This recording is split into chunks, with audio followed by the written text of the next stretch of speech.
Another day, another vlog today. Good morning mga meses. Eto nga, isi-share ko lang sa inyo ang aking morning daily routine. Pagpatak nga ng 5:30 AM, may gising na ako niyan at naghahanda na ako ng pambaon ng asawa ko at ng aking anak. Una ko ang ginawa ay nilaga ko yung itlog, nilagyan ko ng asin para mabilis siyang balatan. Pagkatapos ay sinabay ko na rin ang pag-steam ng cauliflower kasi yun ang babaonin ni Mike today. At habang nagluluto ako, eto at piniprepare ko naman yung kanin niya. Konti lang talaga yung nilalagay kong kanin dyan kasi diet daw siya. Charot. Binalatan ko na rin pala yung kanyang boiled egg na babaunin at nilagay ko na rin dyan sa baon niya. At pagkatapos ay tinuloy ko naman yung pagpiprito ni tatay ng fried chicken. Bali, today nga pala ay walang pasok si Kurt, kaya naman yung asawa ko lang yung ipaghahanda ko ng pagkain ngayon. At from time to time nga pala ay chinecheck ko rin kung malambot na ba yung ini-steam ko na cauliflower. At pagkatapos ko sa pagpiprito ng fried chicken, inahon ko na rin itong ini-steam kong gulay. Madalas nga pala ay ganito yung baon ni Mike, yung mga steam na gulay lang, tulad nito, yung cauliflower o kaya naman broccoli. Maganda sa katawan natin yung ganitong mga steam na gulay lang kasi wala siyang mantika. Kaya madalas ganyan talaga yung ulam ni Mike kasi yan yung gusto niya, yung nilagang itlog lang at saka yung mga steam lang na gulay. At naisip ko lang, sabi ko, para naman may konting lasa yung pagkain niya, sinamahan ko na rin to ng isang perasong fried chicken.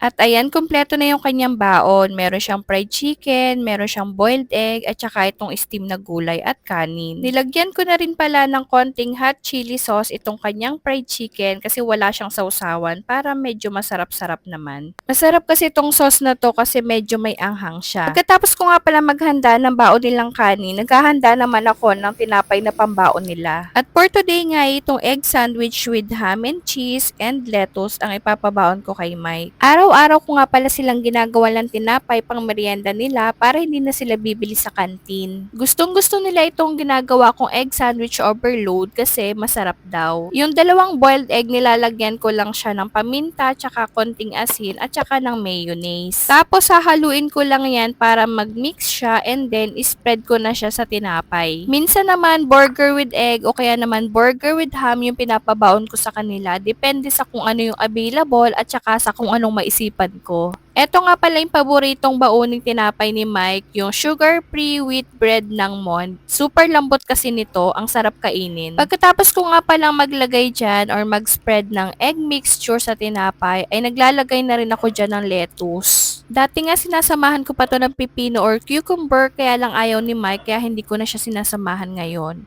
Etong ham na lang at saka cheese yung dinadagdag ko. At ayan, tapos na rin ako mag-prepare ng tinapay niya. So, ibabalot ko na lang yan sa tissue, tapos isasama ko dun sa baon niyang kanin, and that's it.